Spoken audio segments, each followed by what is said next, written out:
Hello guys, this is Manav Chaudhary. Today we will discuss about the real hero of Indian history. As we can see here there is a person who is have a great role in a Indian freedom. जैसा देखो हम बात करते हैं उनकी ये thinking थी. As we are talking about the Subhash Chandra Bose, he was a great leader and a great political leader, we can say it also, and a very intelligent person.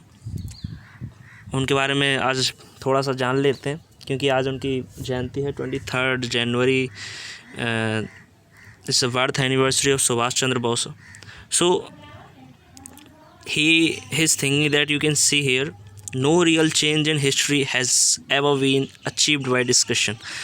देखो इसमें क्या है कि ये हम इनकी थिंकिंग का पता लगा सकते हैं कि ये सुभाष चंद्र बोस कैसे सोचते थे कि कोई भी चेंज है ना हिस्ट्री में आज तक हुआ ही नहीं ऐसा कि आप उसको बगैर किसी लड़ाई के या बगैर किसी संघर्ष के आप जीते हो, कि डिस्कशन से और बातों से आपको सिर्फ आज़ादी मिल गई. This is not possible.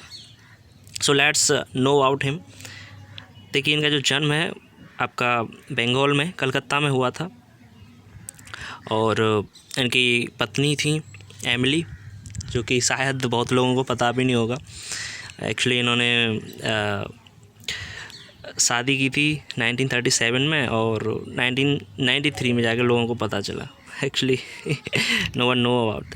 देखिए इनकी आर्मी देखिएगा, इंडियन जो आपकी नेशनल आर्मी थी उस टाइम की, आज़ाद हिंद फौज. तो देखिए ऐसा नहीं है कि इंडियन आर्मी में सिर्फ उस टाइम पे इनका जो जज्बा था वो उनको जज्बे को सपोर्ट करने के लिए लेडीज़ ने भी अपना कदम आगे बढ़ाए थे.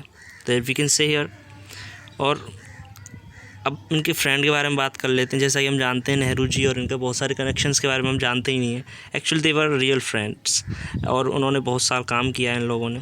और उन 1921 में ये एंटर कर गए थे आपके इंडियन नेशनल कांग्रेस में, राष्ट्र जो कांग्रेस थी उस टाइम की, और इन्होंने खूब सारा सपोर्ट दिया. और 1939 में ये अलग हुए थे 1939 में. और वहाँ पे 1939-40 में इन्होंने फॉरवर्ड ब्लॉक खुद की एक कंपनी मतलब एक संगठन बनाया था पॉलिटिकल.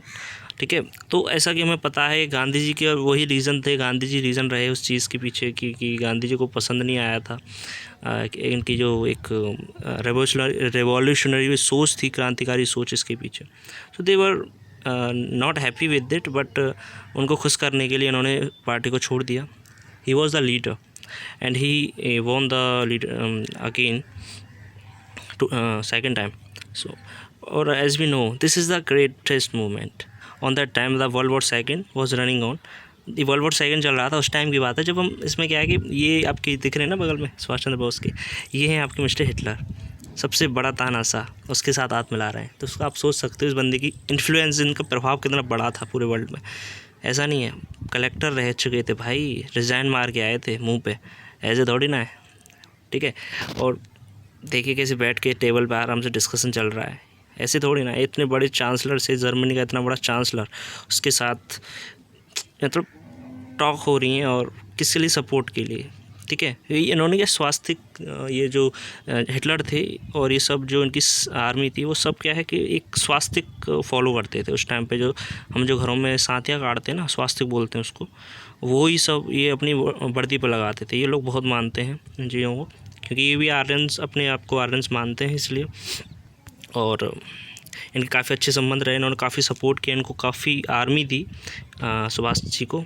और ऐसे ही इन्होंने काफ़ी प्रैक्टिस की है अपनी खूब सारी, और इनके ऊपर मूवीज़ भी बन चुकी हैं. मैं आपको इस चीज़ के लिए बोलूँगा कि you have to go for the movies. ये आपके राजकुमार राव और अनोट भाई ने अच्छी मूवी बनाई है और आपको जाननी चाहिए. This is very good thing about him. और इनकी सोच के बारे में तो क्या कहने. We should have but one desire today, the desire to die so that India में लाइफ. अगर आपको कुछ भी डिज़ायर, अपनी इच्छाएँ रखनी है ना अंदर, तो आपको सिर्फ वो इच्छाएँ हों जिससे आप देश के लिए मर सकें, अब जिससे आपका देश जिंदा रहे. समझ रहे हो, इतनी बड़ी सोच रखने वाला बंदा. You have to think about him यार. इनके बारे में अब लोगों को पता चलने लगा है थोड़ा बहुत। पहले कोई जानता ही नहीं था, सुभाष नाम का कोई आदमी था जो फ्रीडम में हमारा साथ दिया। बहुत अच्छा बंदे। Give me blood and I will give you freedom. तुम मुझे खून दो, मैं तुम्हें आज़ादी दूंगा। इसके बारे में किसने नहीं पढ़ा, लेकिन हम इन चीज़ों को कभी सोच ही नहीं पाए, समझ ही नहीं पाए। What was the role of this freedom fighter? No real change in history has ever been achieved. So there are a lot of things, ऐसे मैं आपको फ़ोटोज़ दिखा रहा हूँ, काफ़ी सारे इन्होंने मतलब अचीवमेंट्स किए हैं। ये फ़ोटो आपने देखा होगा कहीं रेलवे स्टेशन पे, कि ऑफिस में, पुलिस स्टेशन वगैरह में, ऑफिस में लगे मिल जाते हैं। सो गाइज़, जैसा कि हमें इस चीज़ के बारे में मालूम है, he was a great leader as we can see here. और देखिए कुछ इनके बारे में मैं आपको बता दूं, इन्होंने 1943 में काफ़ी बड़े बड़े चेंजेस लाए। और उस टाइम पे इनका सिर्फ एक ही एम था कि freedom is not given. Freedom दी नहीं जाती, छीननी पड़ती है, लेनी पड़ती है। इट इज़ टेकन, लेनी पड़ती है। अगर कुछ चाहिए, देखो मैं आपको बता रहा था 21 अक्टूबर 1943 उन्होंने एक स्वतंत्र भारत की अस्थायी सरकार ही बना डाली, भारत से बाहर। और देखो, Germany, Japan, Philippines, Korea, Italy, Manchukuo islands, 11 देशों ने इनको मान्यता दे दी, इनकी सरकार को। इंडिया से बाहर क्या कमाल करके आए बंदे ने। और जापान ने अंडमान निकोबार द्वीप समूह को स्थायी सरकार को दे दी। मतलब इतना नाम कर दिया था इन बंदों ने। अपने मतलब देश से बाहर थे, हमारा देश गुलाम था, लेकिन फिर भी उस दौर में। और देखो, इन्होंने कोहिमा का युद्ध जीता था 1944 में, और बहुत भयंकर युद्ध हुआ। और शायद देखिए इधर में लिखा, जापानी सेना पीछे हट गई थी और चक्कर यहीं बढ़ गया था, हार गए थे, बट अंग्रेज़ों के नाक में दम कर दिया था बहुत ज़्यादा।